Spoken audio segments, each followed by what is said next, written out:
ધોરણ 8 ગણિત પ્રકરણ 2 એક ચલ સુરેખ સમીકરણ।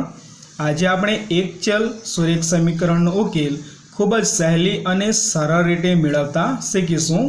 ગણિતને ખૂબ જ સરળ અને સહેલી મેથડથી શીખવા માટે અમારી ચેનલ જરૂરથી સબસ્ક્રાઈબ કરો।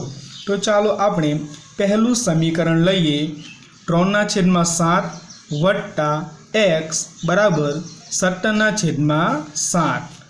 સૌ પ્રથમ આપણે 3/7 ની બાજુ બદલશું। x બરાબર 17/7। 3/7 ધન છે માટે બાજુ બદલશે તો એ -3/7 બની જશે।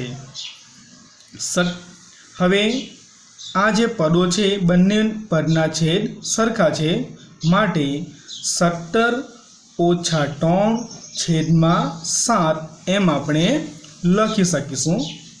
17 માંથી 3 જશે તો બચશે 14/7। હવે આપણે 14 ના અવયવ પાડશું।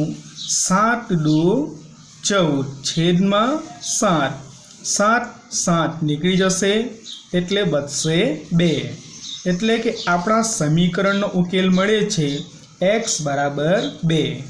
હવે આપણે બીજું ઉદાહરણ લઈએ। 7x - 9 બરાબર 16। સૌપ્રથમ આપણે -9 ની બાજુ બદલશું તો 7x બરાબર 16। 9 ઓછા છે બાજુ બદલશે માટે બની જશે +9 માટે 7x બરાબર 16 + 9 બરાબર થશે 25। હવે આપણે 7 ની બાજુ બદલશું। 7 x સાથે ગુણાકારનો સંબંધ ધરાવે છે માટે એ જ્યારે બાજુ બદલીને ડાબીથી જમણી બાજુ આવશે ત્યારે એ 25 સાથે ભાગાકારમાં આવશે એટલે કે x બરાબર 25/7 થશે। 7 બાજુ બદલીને આવે છે માટે 25ના ભાગાકારમાં આવે છે માટે સમીકરણનો ઉકેલ મળશે x બરાબર 25/7। ચાલો આપણે ત્રીજું ઉદાહરણ લઈએ। 2x - 3 બરાબર 18। આપણે સૌપ્રથમ 3 ની બાજુ બદલશું।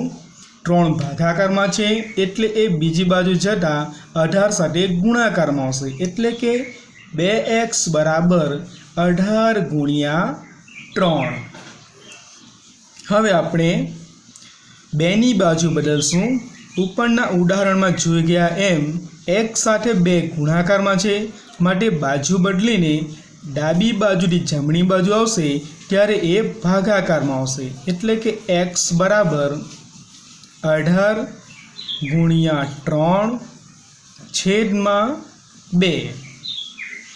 2 9 18 થશે એટલે x બરાબર બચશે 9 × 3 એટલે કે x બરાબર મળશે 27। તો આ સમીકરણનો ઉકેલ મળે છે x બરાબર 27। તો તમે જોયું હશે કે જો કોઈ પણ કિંમત બાજુ બદલે તો એની નિશાની બદલાય છે। એ ઓછા હશે તો એ વત્તા બનશે। જેમ કે 9 ઓછા છે એ બાજુ બદલીને આવે છે માટે +9 બને છે। એવું તમે અહીં જોઈ શકો છો કે 3/7 છે એ વત્તા છે એટલે કે ધન છે એટલે બાજુ બદલશે તો તે એ ઋણ બની જશે। એ જ રીતે જો કોઈ સંખ્યા ગુણાકારમાં હોય અહીંયા 7 × x છે એટલે કે 7 x સાથે ગુણાકારનો સંબંધ ધરાવે છે। હવે એવી સંખ્યા જો બાજુ બદલશે તો તે ભાગાકારમાં આવશે એટલે કે 25/7 આવશે। 7 25ના છેદમાં જશે। એ જ રીતે જો તમે જોશો તો કે કોઈ સંખ્યા ભાગાકારમાં હશે અને બાજુ બદલશે તો તે ગુણાકારમાં આવી જશે। તો સમીકરણના આ સામાન્ય નિયમો છે એનું જો આપણે ધ્યાનમાં રાખશું તો દરેક દાખલા આપણે સરળતાથી ગણી શકીશું।